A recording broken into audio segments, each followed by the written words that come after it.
Why don't you guys touch on a typical outfit for a wedding with an Irish slant? Sure. All right. Irish wedding. Let's. There's obviously wedding parties can range from, beach wedding with flip flops up to formal, black tie, yada yada yada. Right. Let's focus on the upper end. In the lower end, it would just be, whatever kilt, whatever shirt, and whatever grandfather shirt, Correct. and a semi-dress worn. Yeah, that's all Let's you look at, we'll start with formal. So I will give a typical formal, and Eric chime in as needed. Okay. Typical formal black tie outfit for Irish accessories. Let's start off with a kilt. Would be either a 5-yard or an 8-yard kilt in an Irish county tartan or in saffron, or an Irish, like Ireland's national Irish heritage, something like that. Irish Universal. Yes, a universal Irish tartan. Thank you.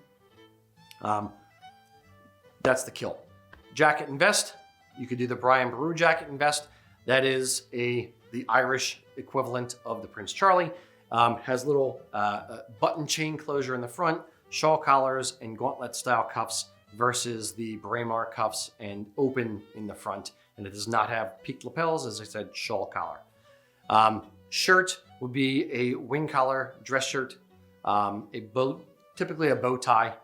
It's a lower cut vest, again, the lapels on the vest. The kilt, sporran, dress sporran. You can do an Irish dress sporran, fox. What are other options we have for the Irish dress sporrans? Leather, fox, Musquash. and musquash, exactly. You can do book of kells sporrans, or some kind of dress sporran. You can do Irish, you don't have to. Kilt pin, we have Irish clan crest kilt pins. We have Irish harp, Irish shamrock kilt pin. If you want to add the stereotypical shamrock to the outfit, I like doing it there because it's just a little piece. It's not, screaming shamrock. Kilt hose, typically you wear a pair of kilt hose to either offset the top or, balance you top and bottom, or pull out a color in a tartan. So for, the one that I have here, I could wear charcoal gray to kind of match the jacket, or I could wear a pair of, Lovett blue or Highland blue kilt hose to pull out the blue stripe that I have in the kilt. And then for the shoes, a pair of ghillie brogues or a pair of wingtips, something to that effect, a nice pair of dress shoes. Did I miss anything, parts of the outfit? I don't think so. You could mention the skin do.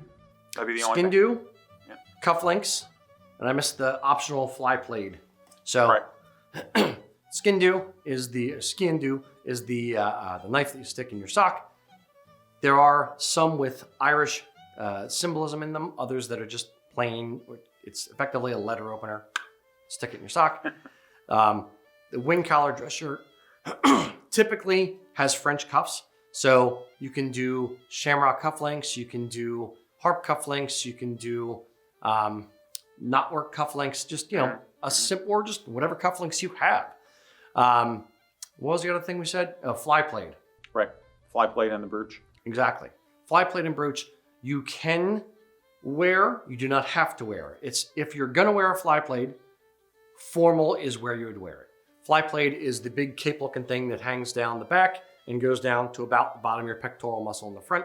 Then you wear a big honking brooch up here by the shoulder. Again, you don't have to wear it. You can, you don't have to be formal. Any other thoughts for formal outfit? I don't think so. I think that's pretty much it. I mean, you could possibly add a pocket watch. They have the watch chain showing, but Yep. it's that's pretty much the whole thing. Okay. Now, semi-formal, or smart day wear to semi-formal. So if you're gonna have like a tweed wedding, maybe an outdoors wedding, maybe Right. nice suit equivalent, not quite a tuxedo equivalent. You can do a Kilkenny jacket and vest. You can do a tweed jacket and vest with or without like Irish buttons, or somehow incorporating a little bit of Irish stuff there. The appropriate sporran for that would be a semi-dress or a day sporran or a hunting sporran, not necessarily a dress sporran with a tweed. It's kind of this weird scale of, it's not quite formal, but it's, Yeah, I've seen plenty of people do it, but I would rather see a hunting sporran personally. Yeah. Hunting sporrans and tweed, especially the hunting sporran with the fur bottom, magnifique. Then the rest of the outfit is effectively the same. Either a 5-yard or an 8-yard kilt, a kilt pin, with or without Irish symbolism, a pair of kilt hose, set of flashes, ghillie brogues. I will say this: for tweed, for day wear type stuff, brown ghillie brogues might be okay. Yeah. It's not formal, but they look very, very smart. And then I would potentially do a brown day sporran or a brown semi-dress sporran to kind of pull out the browns in the shoes as well and kind of tie it together. Sort of like Eric has on there. Yep. Any other thoughts for an Irish wedding or a wedding with an Irish slant to it for a kilt outfit? Not that I can think of. I mean, it's you gotta trust your gut and go with whatever your taste is and whatever your bride is interested in seeing you in. That is always the final denominator, is what does she want you to look like.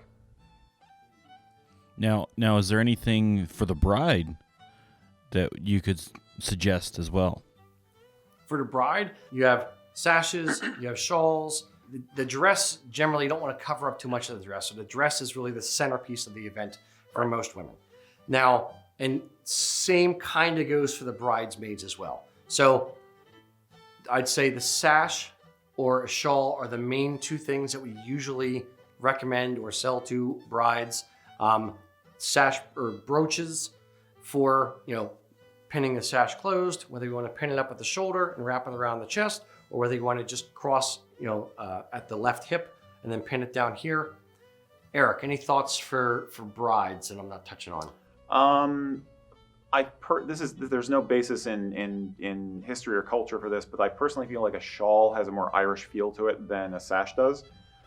Shawl just has there's so much art and so much photography, if you look at the history of Ireland, where the women are wearing some sort of a shawl. So I just feel like it just has that feel to it for some reason. That's just me talking. The most traditional thing you can do for the bride for an Irish wedding actually has nothing to do with the stuff we sell, although what we sell is amazing, would be to consider a different color dress.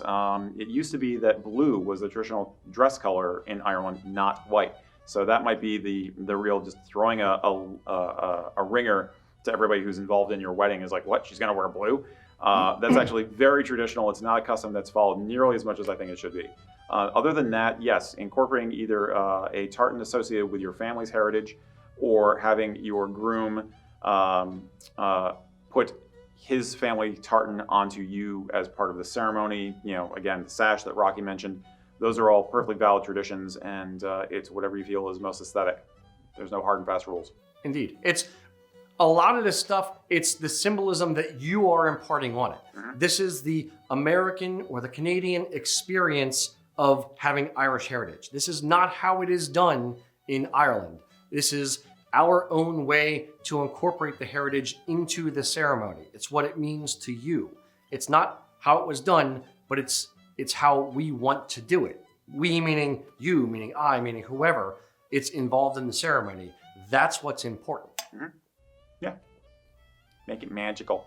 Yeah, Exactly. I mean, the other thought I had was even with about like with the bouquets, even having a piece of tartan wrapped around there, using it more of an accent piece in that aspect. You can do all kinds of things. You can put tartan on the not on the altar, on the lectern, is that what it's called, Mac? We stand up there and give a lesson. Podium. Podium. That too. You can put tartan up. Well, it depends on the pastor as well, or the minister, if they want you to, be able to decorate anything. But you can put stuff there. You can put it on the ends of the pews. You can incorporate as much or as little symbolism. There's a lot of really cool ways to incorporate things in, especially in the reception. There's a lot of cool ways to incorporate symbolism in there and to kind of make the day your own as well. Yep. Hand fasting is a very old Irish tradition also.